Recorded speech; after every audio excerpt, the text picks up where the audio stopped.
အားလုံးပဲမင်္ဂလာပါကျွန်တော်ကတော့ Crafty Miner ပဲဖြစ်ပါတယ်เนาะဒီနေ့ဗီဒီယိုထဲမှာတော့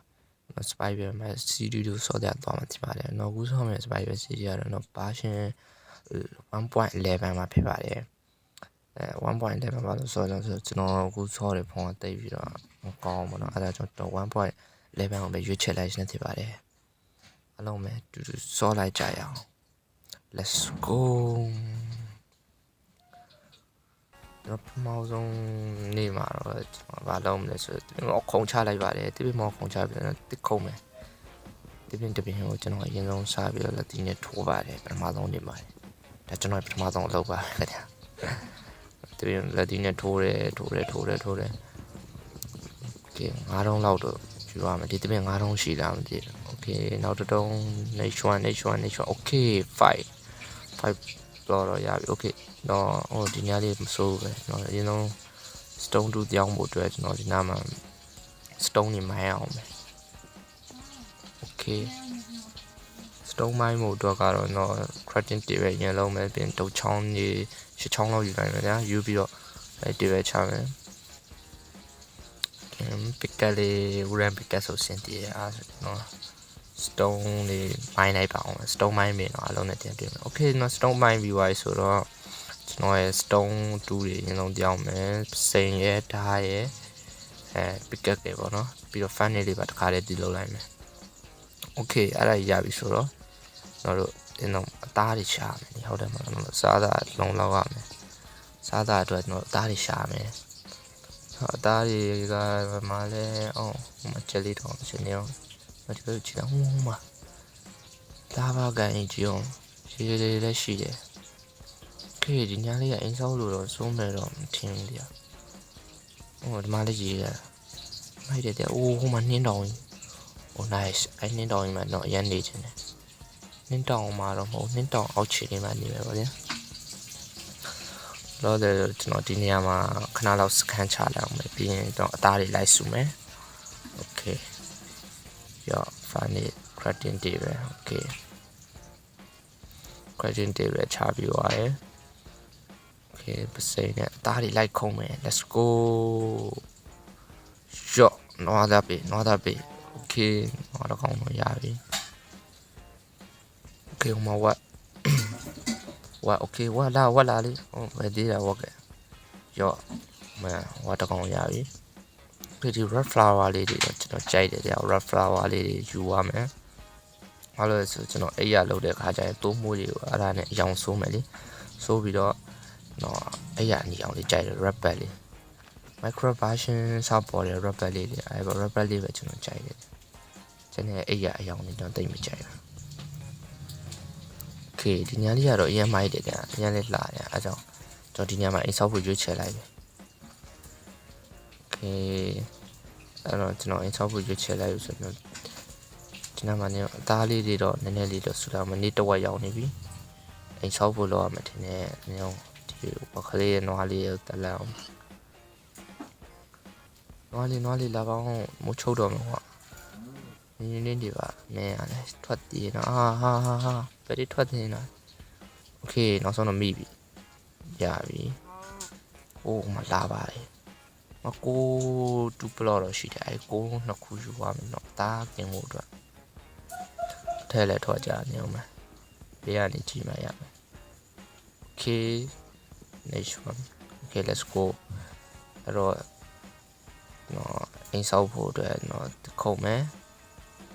ခုတ်ဖို့စဉ်းစားလိုက်ဒီမခုတ်ခင်မှာကျွန်တော်ဒါးရီกินရမယ်လေဟုတ်တယ်မလား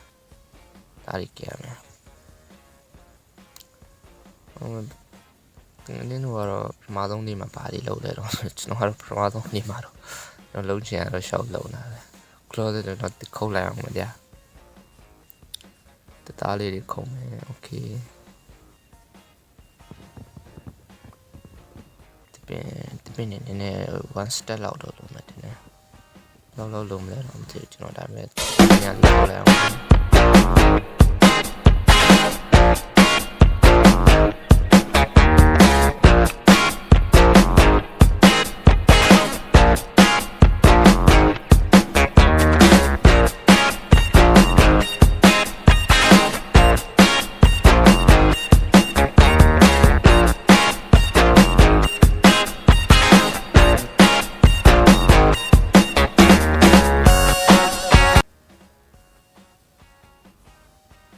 ကျွန်တော်တစ်ပင်လေးတက်ခုတ်ပြီးသွားပြီဆိုတော့ကျွန်တော်အခုကဲဘာလို့မလဲဆိုတော့အင်းဆောင်မှထင်ပါတယ်အင်းဆောင်ဖို့တော့ကျွန်တော်ဒီရေကန်ဘေးလေးနဲ့နှင်းတောင်အောက်ကရေကန်ဘေးလေးမှာကျွန်တော်ရွေးချယ်လိုက်တယ်ဗျာအဲ့ညလေးကျွန်တော်ရန်သဘောကျတစ်ပင်လေးလည်းရှိတယ်နွားလေးလည်းရှိတယ်โอเคအဲ့ဆိုကျွန်တော်ဒီညမှာအင်းဆောင်ဖို့ရွေးချယ်လိုက်ပြီအရင်လာနေရဆိုတော့လာပါကြိုက်ဆုံးတော့ကျွန်တော်လာပါချော်ရေးဟိုပေါ့ရေတခုံပေါ့အဲ့ဒါကိုကျွန်တော်ကြိုက်ဆုံးတယ်အကြောင်းကျွန်တော်ဒီနေရာကိုရွေးချယ်လိုက်တယ်ကျွန်တော်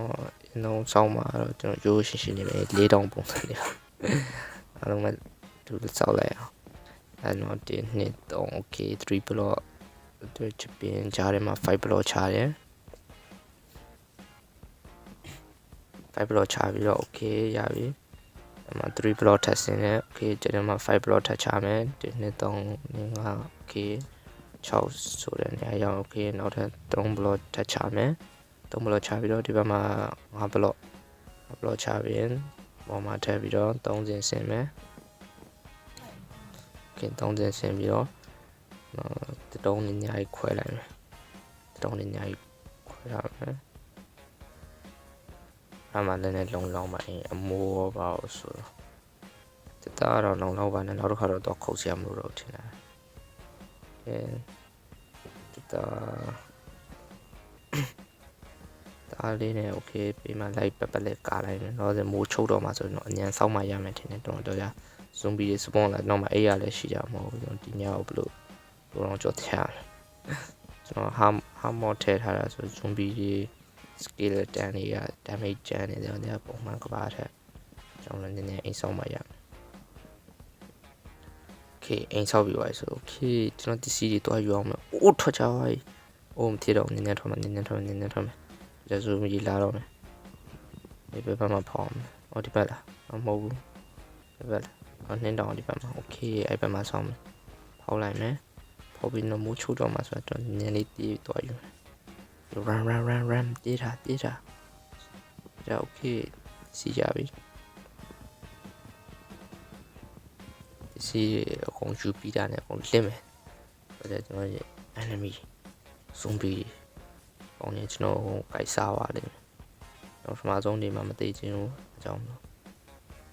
နေဝင်တခါပြန်ပေးရမယ်ပေးရမယ်ပေးရင်ကျွန်တော်ဒီမှာသူတို့တက်ကြည့်ဖို့တော့ချင်းနေတက်ကြည့်ဖို့တော့ဒီမှာဒီကတိလေးလောက်ထားလိုက်မယ်ဒီဘောကနေတက်ပြီးသူတို့ချလို့ရတယ်ဟုတ်ပြီပြီးတော့ဒီဘက်မှာလည်းအဲ့လိုလောက်ထားလိုက်နှစ်ဖက်လောက်ထားလိုက်မယ်ခေရပဲအဲ့ဆိုတော့ဒီနားမှာလည်းနည်းနည်းလောက်ကောင်းတော့မသိဘူးမဟုတ်ဘူးလေဘာလဲမှားနေတာလဲโอเคအဲ့ဆိုကျွန်တော် crafting table ယူမယ် crafting table ယူပြီးသွားလို့ရှိရင် crafting table far နေ okay အဲ့ဒါကျွန်တော်လိုအပ်တဲ့စီးအဲ့ဒါလေးထားမယ် crafting table တော့ဒီတောင်းလေးမှာကတ်တော့ခဏကြာကြီးခဏချထားလိုက်မယ်ပြီးမှတခြားတင်လုံးမနေရတယ်ဒီ far နေတော့ဒီပေးလေးမှာပဲချလိုက်မယ် okay nice house my first bed ကျွန်တော်ပထမဆုံးပြီမင်းတို့ရန်သူတွေကငါအိမ်ကိုမင်းတို့လာတက်ချင်တာလားဟုတ်လားဒီစမ်းရော့ချအောင်ချညာရွေးဟာဟိုမရွှေအောင်နဲ့သူတို့ပြင်လာမသိဘူးရွှေအောင်ခမောင်းနဲ့အကောင်ပြင်လာချကွာပြင်လည်းမသိဘူးကွာချတယ်ကွာပြင်လည်းငါနဲ့တွေ့နေတယ်တပည့်ပဲကွာလာချကွာချဟုတ်ပြီဒီ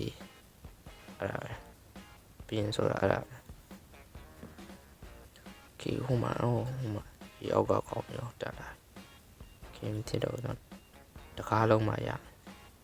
အဲ့ဒါမှတင်အလွယ်တကူထွက်လို့ရမှာဒီကောင်လေးတကားထက်ဝင်လာရင်ဘာဖြစ်ဝါချမှာကွာငါတယောက်လုံးရှိတကားထက်ဝင်လို့ပဲရဒီတကားနည်းနည်းတော့အကောင်လေးမလာပဲဖြေးကြပြီအဲဝင်ဖြေးလုံချုံဝိုင်း my safe house နော်လုံချုံတော့အိမ်လေးပေါ့ဒီညာယူမှာဘယ်လိုကြောက်ရမှာမလဲမသိဘူးနွားလေး လာပါကန်ကြီးကလာလား nice โอ้ရန်လာတယ်ကျယ်ဒီနဲ့ကြည့်အောင် micro ခွာယူတော့ကျွန်တော်ရန်သဘောကျတယ်အိုးကြာပါပြီသေးပြီဇွန်ဘီတွေတော့မရှိဘူးဟိုတော်သေးတယ်တတိုးလေးတစ်ခုပဲရတယ်တတိုးဆိုင်ရမယ်နောက်ကျအားလုံးပဲဒီနေ့ဗီဒီယိုလေးကတော့ဒီလောက်ပါပဲကျွန်တော်နောက်ဗီဒီယိုမှာဘာတွေဆက်လုပ်မလဲဆိုရင်တော့အားလုံးပဲနောက်ဗီဒီယိုမှာဆက်ကြည့်ပါအောင်နောက်ဗီဒီယိုလေးကိုအခုဗီဒီယိုလေးကိုကြိုက်တဲ့ဆိုရင်တော့ like and subscribe လေးလုပ်ပေးခဲ့ကြပါဦးအားလုံးပဲတတာ